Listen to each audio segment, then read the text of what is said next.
Afternoon, welcome to my YouTube channel जिसका नाम है Bulbul lifestyle and Indian blogger. तो कैसे हो आप सभी लोग? इंशाल्लाह ताला आप सभी लोग खैरियत से होंगे, अपने अपने घरों में खुश आबाद होंगे। और बस अभी जस्ट मैं ऊपर आई हूँ नहा धोकर और झाड़ू पोछा करके। सारा काम मेरे हो चुके हैं। जो रात के बर्तन थे वो भी मैंने साफ़ कर लिए हैं, और जो रात के बर्तन धुले हुए रखे थे ना वो भी मैंने जमा दिए हैं। तो सारे काम ऑलमोस्ट हो ही गए हैं। अब बचा है सिर्फ खाना। तो बस खाना बनाने जा रही हूँ, और खाने में देखती हूँ मैं क्या बनाती हूँ। मुझे अभी कुछ पता नहीं है मैं क्या बनाऊँगी। तो नीचे वो रखा हुआ है लौकी, जो गोल वाली लौकी होती है ना वो रखी हुई है, तो वो बनाऊँगी। एक ही रखी है तो थोड़ी सी रह जाएगी। उसके बाद में भिंडी रखी है, भिंडी बनाऊँगी और थोड़ी सी दाल बना लूँगी।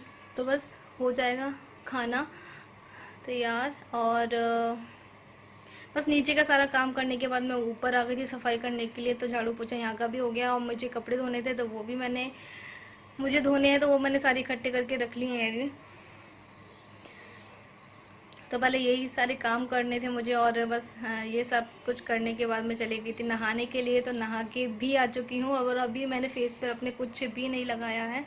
और हाँ, और बहुत सारे लोग बोल रहे थे कि अब आपका कैमरा ठीक करो, कैमरा ठीक करो। तो मैं क्या करूँ, मुझे समझ में नहीं आ रहा है। मैंने सारा सब कुछ करके देख लिया इसकी सेटिंग वगैरह में, लेकिन ये इतना ही ब्राइट आ रहा है। नॉर्मल जो नेचुरल जो होता है ना वो यही आ रहा है। तो अब बताओ मैं क्या करूँ,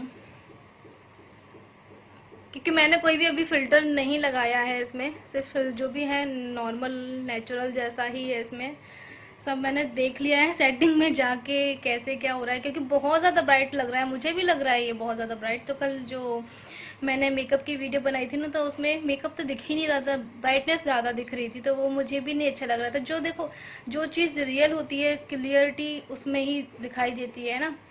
कल मेकअप में भी इनसे कह रही थी कि देखो कैमरा एकदम से बहुत ज़्यादा ब्राइट आ रहा है। मेरे को नहीं समझ में आ रहा है कि मैं क्या करूँ इसमें, क्योंकि सारी सेटिंग वगैरह सब कुछ चेक कर ली थी मैंने, लेकिन उसके बावजूद भी ऐसे ही आ रहा है वो।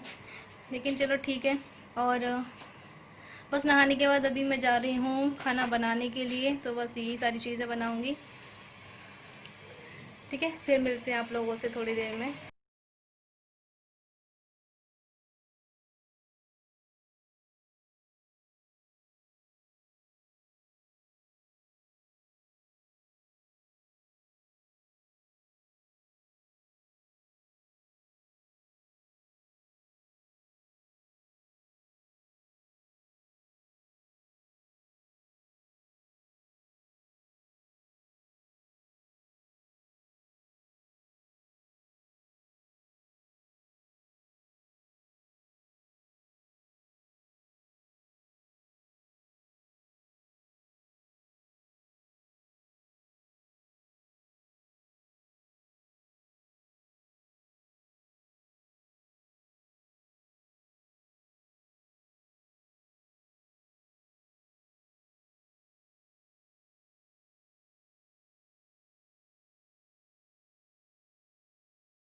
तो खाना बनाने के बाद मैं आ गई हूँ ऊपर। जो भी बर्तन निकले थे वो भी साफ़ करके रखे आई हूँ, क्योंकि जो काम तुरंत होते हैं ना वो अच्छे रहते हैं। फिर हम पेंडिंग में डाल देते हैं तो फिर वो काम रह ही जाते हैं।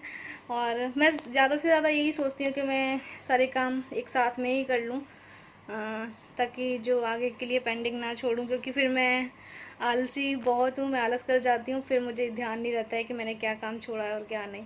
तो इसीलिए मैं सोचती हूँ कि जल्दी जल्दी ये भी काम हो जाए तो साथ में सही रहता है ना, बस इसीलिए। और अभी मैं ऊपर आ चुकी हूँ। Hello, good evening. तो आप लोग सोच रहे होंगे मैं इस वक्त कहाँ बैठी हूँ, और मैं बैठी हूँ यहाँ स्टूल पे बैठी हूँ, मैं किचन में बैठी हूँ। और बस गर्मी के मज़े ले रही हूँ, क्योंकि यहाँ से हमारा ये फ़ैन वैन सब कुछ हटा दिया गया है, सफाई के लिए हटाया है।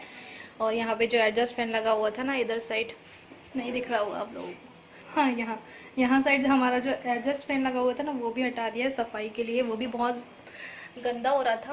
तो क्योंकि ये होता है ना कि जब हम लोग खाना वाना बनाते हैं ना तो ऊपर पंखे के ऊपर ये जम जाता है, और फिर जब फैन ऑन करते हैं तो ये पूरे में हो जाता है, पूरे किचन में हो जाता है चारों साइड। तो इस वजह से उसको हटा दिए, थोड़ी सी सफाई वफाई कर देंगे फिर लगा देंगे दोबारा से। तो बस इसलिए गर्मी का मज़ा ले रहे हैं। है ना। गर्मी में बैठना भी ठीक रहता है, गर्मी के मज़े भी लेने चाहिए कभी कभी। खैर कोई नहीं। और मैं हूँ इस वक्त किचन में, तो मैं बनाने जा रही हूँ आज शाही टुकड़े। आप लोगों में से किस किस को पसंद है कमेंट करके ज़रूर बताइएगा। मुझे नहीं है पसंद, लेकिन मैं बना रही हूँ, है ना। तो इसीलिए, क्योंकि आप लोगों को पता है मुझे मीठा ज़्यादातर पसंद नहीं है, क्योंकि ये होते हैं बहुत ज़्यादा ही मीठे, मुझे नहीं है पसंद। हाँ रोस्ट कह रही हूँ, इसको जब ब्रेड को जब फ्राई कर लेते हैं ना, तो उसके बाद में अच्छे लगते हैं, थोड़े क्रिस्पी क्रिस्पी से, है ना। तो चलिए शाही टुकड़े बनाते हैं। तो खाना वाना तो कुछ बनना नहीं है, क्योंकि शाम के टाइम आप लोगों को पता है हमारे यहाँ खाना नहीं बनाया जाता है, बस सुबह में ही बनता है, जो भी बनता है लंच में, शाम में नहीं बनता है। और फिर जिसको जो कुछ खाना होता है वो बना के खा लेता है, कोई भी कुछ भी, है ना। तो चलिए, वैसे ज़्यादातर तो बिल्कुल नहीं बनता है खाना। तो यहाँ पे ये मेरे पास ब्रेड रखी हुई थी, इसको 2 दिन हो चुके हैं, तो मैं सोच रही हूँ कि ख़राब भी हो जाएगी, और जब ताज़ी ताज़ी होती है ना तो अच्छी लगती है। अभी इसका यूज़ इस तरह से कर लेते हैं, है ना। चलिए स्टार्ट कर देते हैं। और हाँ, ये मैंने ना जूस भी बना लिया है, ये कल का जूस रखा हुआ है, किसी ने पिया नहीं है, बस मैंने ही पिया था सुबह 1 गिलास, तो वो बचा हुआ है।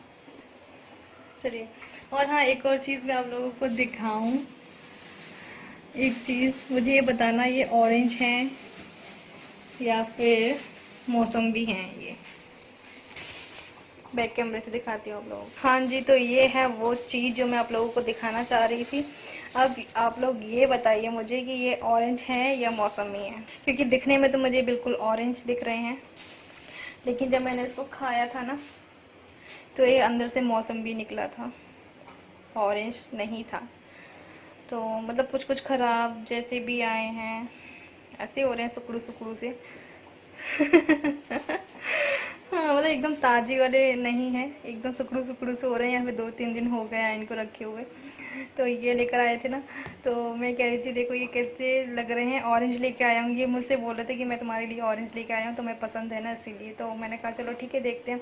जब खोल कर देखा इसको, ओपन कह रही हूँ, इसको जब खाने के लिए खोला था ना, तो अंदर से निकला मौसम्बी। एकदम बाहर से तो ऐसा लग रहा है कि ऑरेंज है, लेकिन अंदर से मौसम्बी निकला है। हर कोई देख के इसको ऑरेंज ही बोलेगा कि हाँ भाई ऑरेंज है, लेकिन अंदर से मौसम्बी है। तो इसका ख़राब से तो निकल रहे हैं, ये देखो कलर। तो इसका मैं सोच रही हूँ जूस बनाऊंगी, तो जूस पिल भी जाएगा, है ना। इसका जूस भी बना लेंगे अभी, और शाही टुकड़े भी बना लेंगे, ठीक है। तो भाई शाही टुकड़े बनाने के लिए सबसे पहले हम बनाएंगे चाशनी। तो यहाँ पे ये मैंने डाला पानी, ठीक है, थोड़ा सा ही पानी डाला है बिल्कुल। और ये ली है मैंने शक्कर, तो ये शक्कर मैं इसमें ऐड कर दूंगी। और अभी हम चला देंगे गैस, यानी कि गैस ऑन कर देंगे। तो इसकी 1-2 ड्रॉप मैं फूड कलर की ऐड करूँगी, इससे अच्छा कलर आएगा। बस थोड़ा सा ही डालना फूड कलर, ज़्यादा मत ऐड कर देना। और तब तक हमारी चाशनी बन रही है, जब तक हम ये ब्रेड के स्लाइस कर लेते हैं, इसको 2 पीस में कट कर लेते हैं। अगर आप चाहें तो इसको ऐसे ही फ्राई कर लीजिए घी में, और अगर आप ऐसे नहीं करना चाहते हैं तो आप इसको 2 पीस में कट कर लिए इस टाइप से। तो यहाँ पे हमारी ये चाशनी बनके तैयार है, ये देखिए अच्छे से तैयार है। और यहाँ पे मैं कर रही हूँ ब्रेड को फ्राई, और इसका अच्छे से कलर आने तक हम इसको फ्राई कर लेंगे। तो देखें आप लोग इसमें कितना अच्छा सा कलर आया है, और ये टोस्ट की तरह बनके तैयार हुआ है, बहुत ही क्रिस्पी। इसका जो भी ऑयल है, एक्स्ट्रा ऑयल, वो हम निकाल देंगे इसमें से। और जो भी हमारे ब्रेड के स्लाइस थे वो भी हम इसमें डाल देंगे। इसको किसी भी शेप में कट कर सकते हैं, इसको गोल शेप दे सकते हैं, या फिर ऐसा तिकोना शेप दे सकते हैं, या फिर चौकोर भी रख सकते हैं। कोई भी शेप आप लोग देना चाहें तो दे सकते हैं। तो एक साथ मैंने ये सारे ही डाल दिए हैं इसमें, अच्छे से टोस्ट हो जाएंगे ये।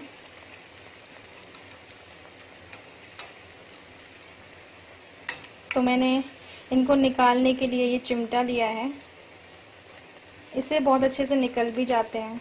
और अच्छे से पलटी भी हो जाते हैं। बस अब हम गैस को बंद कर देंगे और हमारे ये टोस्ट अच्छे से सिक चुके हैं, तो इसको बाहर निकाल लेंगे।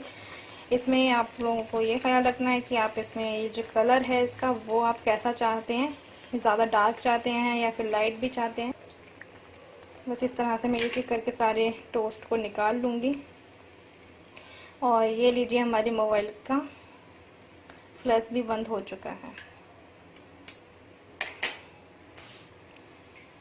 ठीक है, ये ऑयल हमने बंद कर दिया है। अब इसको हम ढक कर रख देंगे ताकि ये अच्छे से ठंडा हो जाए।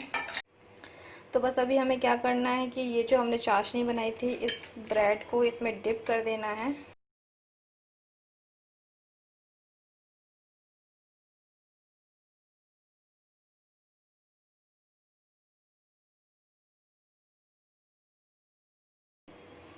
बस इसी तरीके से हम ये सारी ब्रेड को इस चाशनी में डिप करके निकाल लेंगे। तो बस यहाँ पे जो मैंने ब्रेड के पीसेस जो फ्राई किए थे वो सब चाशनी में डाल दिए थे और चाशनी में डालने के बाद तुरंत निकाल लिए थे उनको, ताकि ये इसमें ज़्यादा चाशनी अंदर ना जाए, क्योंकि फिर वो ज़्यादा चाशनी चल जाती है फिर वो सॉफ्ट हो जाते हैं, फिर क्रिस्पीनेस नहीं लगता है इसमें अंदर। तो बस यहाँ पे मैंने जो रबड़ी बनाई थी वो मैं इसमें डाल दूँगी ऊपर से। इससे बहुत अच्छा टेस्ट आता है शाही टुकड़ों का। और या फिर तो हम इसमें एक लेयर भी बना सकते हैं, जैसे कि पहले ये जो ब्रेड है हमारे वो रखे नीचे, फिर उसके बाद मैं रबड़ी की लेयर लगाई, फिर उसके बाद में जो भी हमारे पास ड्राई फ्रूट्स हैं वो लेयर लगा दी, फिर उसके बाद में फिर से हमने जो ब्रेड फ्राई की हैं वो रख दिए, फिर उसे ऊपर से रबड़ी लगा दी, फिर से ऊपर से ड्राई फ्रूट्स लगा दिए। तो इस तरीके से एक लेयर भी बनके तैयार हो जाती है।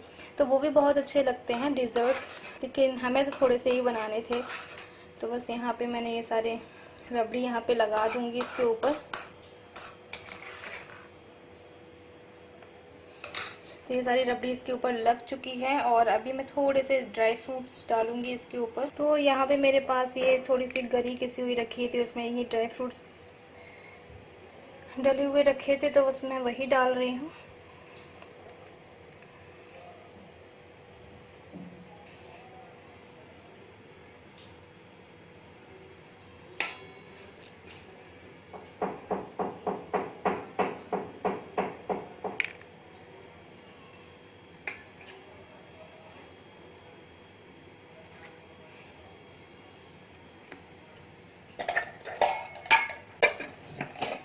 तो भाई ये हो चुके हैं हमारे तैयार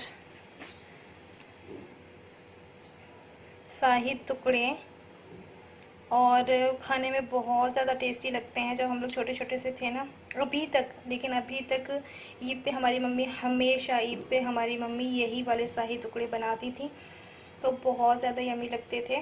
तो इस तरीके से बनाएं आप लोग भी और एंजॉय करें अपनी फैमिली के साथ में।